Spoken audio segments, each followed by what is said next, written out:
మన దగ్గర టీచర్ కొలువు రావాలంటే అంత ఈజీ ఏం కాదుల్లా. వేల మందితోని పోటీ పడి ఎంట్రన్స్ రాసి అందులో మంచి ర్యాంక్ వస్తే డిఈడినో బీఈడినో చదవాలి. అది పాస్ అయినాక టెట్ అని ఇంకో పరీక్ష రాసి అందులో సుత పాస్ కావాలి. అటు ఇంకా డిఎస్సి పెట్టినప్పుడు అది రాసి అందులో మంచి మార్కులు తెచ్చుకుంటేనే టీచర్ కొలువు వస్తుంది. ఇంతగానం పోటీ పడి ఉద్యోగం తెచ్చుకుంటున్నారంటే ఉత్తముచ్చట కాదు. కానీ గా ఛత్తీస్గఢ్లో పంతుల టాలెంట్ ఎట్లున్నదో చూడండి ఒకసారి. ఇప్పుడు మీకు ఒక టెస్ట్, ఎవరు బాగా చెప్తారో చూస్తా.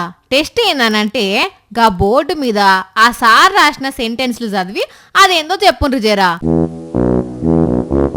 మీదనే ALLOVN అని ఉన్నది అంటే ఏంది? పోనీ దాని కింద ఇంకోటి ఉన్నది AIVENE. ఇదేందో చెప్పుండ్రి. ఇది కూడా రాదా నోల్లా? సరే ఇంకొక ఛాన్సు మీకోసం సార్ ఇంకో సెంటెన్స్ రాస్తున్నాడు చూడుండ్రి.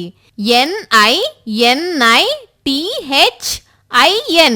ఇది కూడా చెప్పకపోతే ఇక మీరు వేస్ట్ నోల్లా, మీతో కాదు గాని అదేందో ఆ సారే చెప్తాడు ఇనుండ్రి.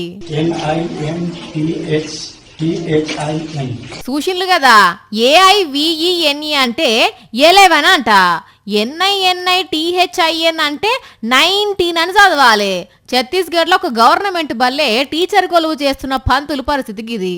ఆ స్కూల్ చెక్కింగ్ చేసేందుకు పోయిన పెద్ద సార్లకు ఏదో తేడా అనిపించి ఇట్లా చిన్న టెస్ట్ పెట్టి ఆ సార్ టాలెంట్ ఏ లెవెల్లో ఉన్నదో చూసి షాక్ అయ్యిండ్రు. మరి గింత అన్యాల మానుల్లా గా ఇంత చిన్న చిన్న పదాలకు సుత స్పెల్లింగ్ రాకపోతే ఎట్లా?